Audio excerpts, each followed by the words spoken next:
Ramawati dari Politeknik Negeri Samarinda jurusan Akuntansi Prodi D4 Akuntansi Manajemen.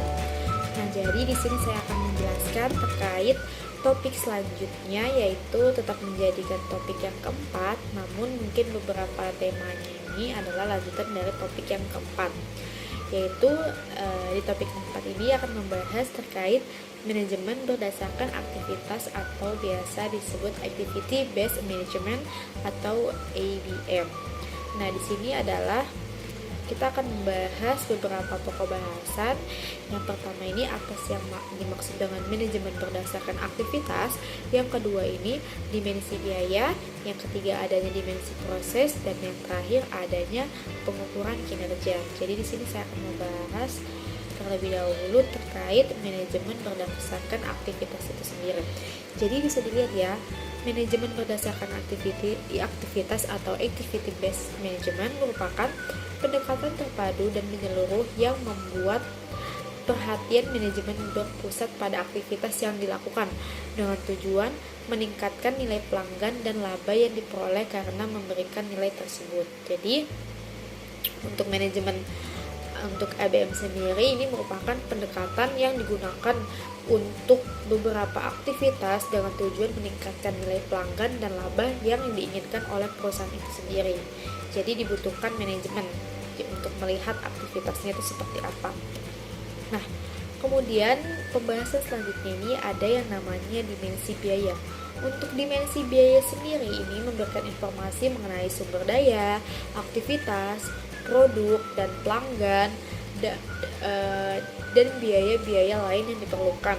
Nah, dalam model ini ditunjukkan bahwa biaya sumber ini dapat ditelusuri ke aktivitas-aktivitas dan kemudian nantinya biaya aktivitas ini akan dibebankan ke produk dan pelanggan, dan dimensi kalkulasi biaya ini didasarkan oleh aktivitas biaya ini untuk penting untuk dikalkulasikan biaya produksinya, kemudian manajemen biaya strategis dan dilakukan analisis taktis.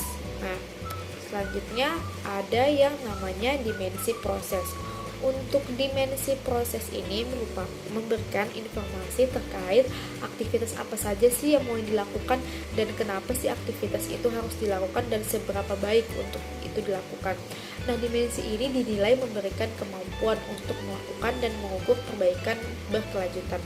Jadi di dimensi proses ini bisa diketahui untuk aktivitas yang memang harus dilakukan dan seberapa baik kenapa itu harus dilakukan aktivitas tersebut. Jadi di sini untuk mengukur perbaikannya untuk selanjutnya atau berkelanjutan seperti itu. Nah, di sini terdapat model activity based management 2 dimensi. Seperti yang sudah dijelaskan sebelumnya, terdapat 2 dimensi, yaitu ada dimensi biaya, kemudian ada dimensi proses. Bisa dilihat di bagian PPT ini terdapat modelnya, dimulai dari sumber daya, kemudian ada analisis penggerak, ada activity, kemudian dilanjutkan dengan ukuran kinerja dan dilihat mengapa analisis penggerak itu dilakukan dan activity apa saja dilakukan, kemudian seberapa baik ukuran kinerjanya, dan nantinya untuk produk dan nantinya akan menghasilkan produk dan pelanggan seperti itu. Nah, kemudian di sini terdapat analisis nilai proses. Jadi di dimensi proses sendiri terdapat beberapa analisis, yaitu ada 2, yaitu ada analisis penggerak dan kemudian ada analisis aktivitas. Untuk analisis penggerak sendiri ini adalah usaha untuk mengidentifikasikan faktor-faktor yang menjadi penyebab utama aktivitas.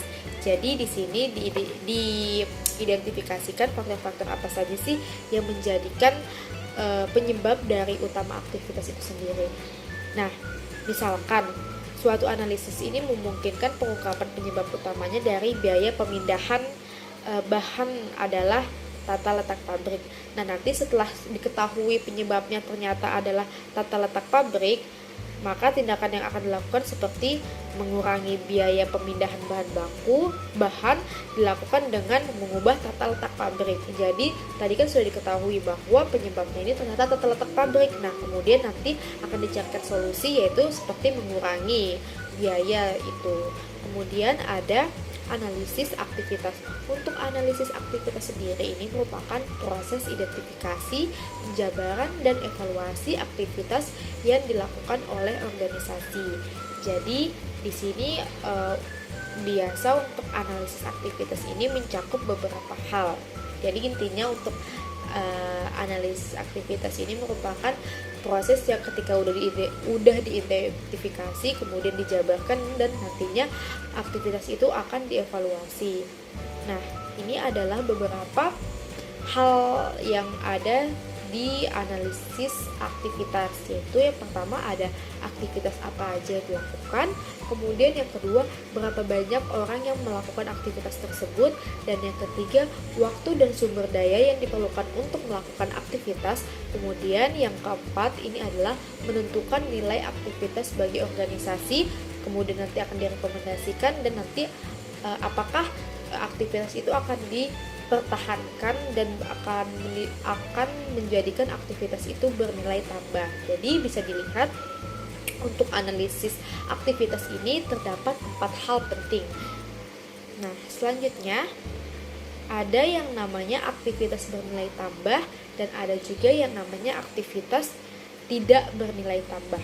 Nah, untuk aktivitas bernilai tambah ini atau biasa disebut value added activity merupakan aktivitas yang diperlukan agar dapat bertahan dalam bisnis. Sedangkan untuk aktivitas tidak bertambah atau non value add activity merupakan semua aktivitas lain dari aktivitas yang penting dilakukan untuk mempertahankan atau untuk bertahannya suatu bisnis. Jadi bisa dilihat untuk aktivitas bernilai tambah ini salah satunya adalah aktivitas diskresioner. Aktivitas ini disebut bernilai tambah apabila secara bersamaan ini memenuhi ketiga kondisi. Bisa dilihat kondisi-kondisinya, ada aktivitas yang menghasilkan perubahan, ada perubahan itu tidak dapat dicapai oleh aktivitas sebelumnya, kemudian aktivitas itu memungkinkan aktivitas lainnya dan dapat dilakukan. Nah, sedangkan untuk aktivitas tidak bernilai tambah ini diidentifikasikan dari ketidakmampuan untuk memenuhi satu dari ketiga kondisi yang sudah disebutkan di aktivitas bernilai tambah. Selanjutnya di sini ada beberapa analisis aktivitas dapat mengurangi biaya. Nah, untuk mengurangi biaya sendiri, analisis aktivitas ini ada 4 cara. Yang pertama ini ada eliminasi aktivitas, kemudian ada pemilihan aktivitas, kemudian ada pengurangan aktivitas, dan selanjutnya ada pembagian aktivitas.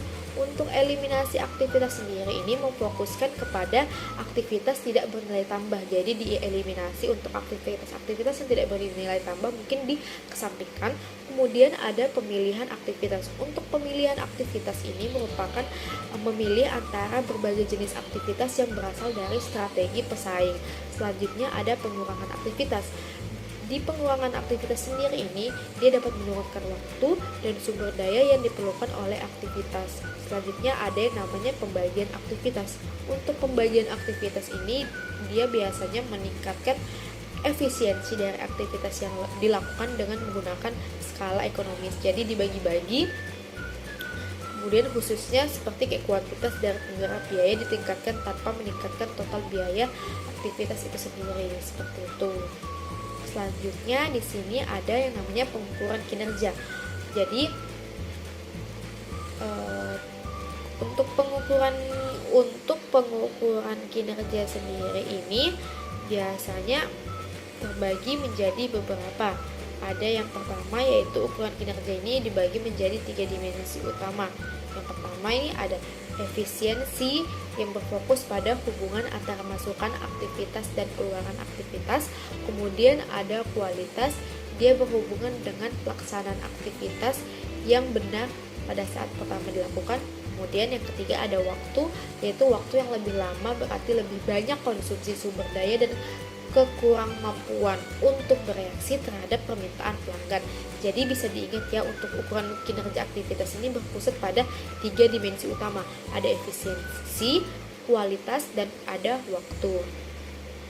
Selanjutnya ada rumus bernilai tambah dan ada rumus tidak bernilai tambah.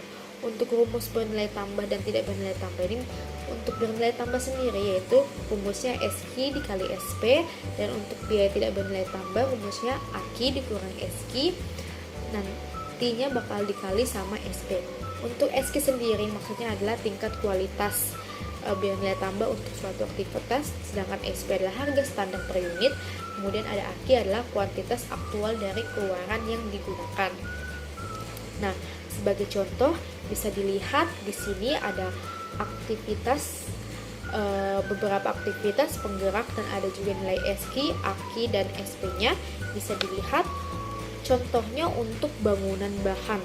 Untuk bangunan bahan, kalau misalkan untuk dihitung bernilai tambahnya ini dihitung dari SQ yaitu sebesar 40.000 dan dikalikan dengan SP sebesar $40 yang menghasilkan nilainya $1.600.000 seperti itu.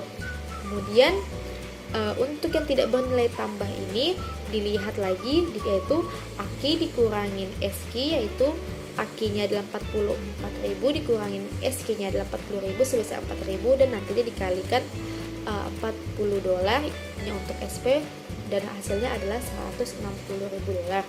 Nah, nanti aktualnya ini adalah penambahan dari biaya bernilai tambah ditambah dengan biaya tidak bernilai tambah yang menghasilkan $1.760.000 seperti itu. Jadi sudah jelas. Begitu juga dengan pengerjaan ulang, persiapan, dan pemeriksaan, dan kemudian nantinya akan ditotal seperti itu.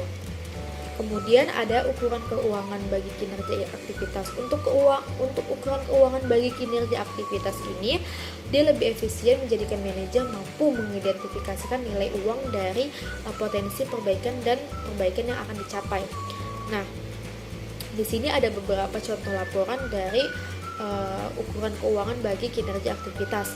Ada laporan biaya bernilai tambah dan tidak bernilai tambah, kemudian ada kecenderungan biaya, kemudian ada benchmarking, kemudian ada anggaran fleksibel aktivitas, kemudian ada anggaran siklus hidup. Dan sedangkan untuk ukuran non keuangan bagi kinerja aktivitas ini ada beberapa kinerja, yaitu salah satunya ada ukuran efisiensi, otomatisasi, penyimpanan persediaan, kemudian ada kualitas, ada waktu, keandalan, ketenagapan, kemudian ada efisiensi siklus manufaktur. Nah, mungkin bisa dilihat perbedaan dari adanya ukuran keuangan dan adanya juga ukuran non keuangan. Jadi tidak hanya ukuran keuangan saja, seperti itu.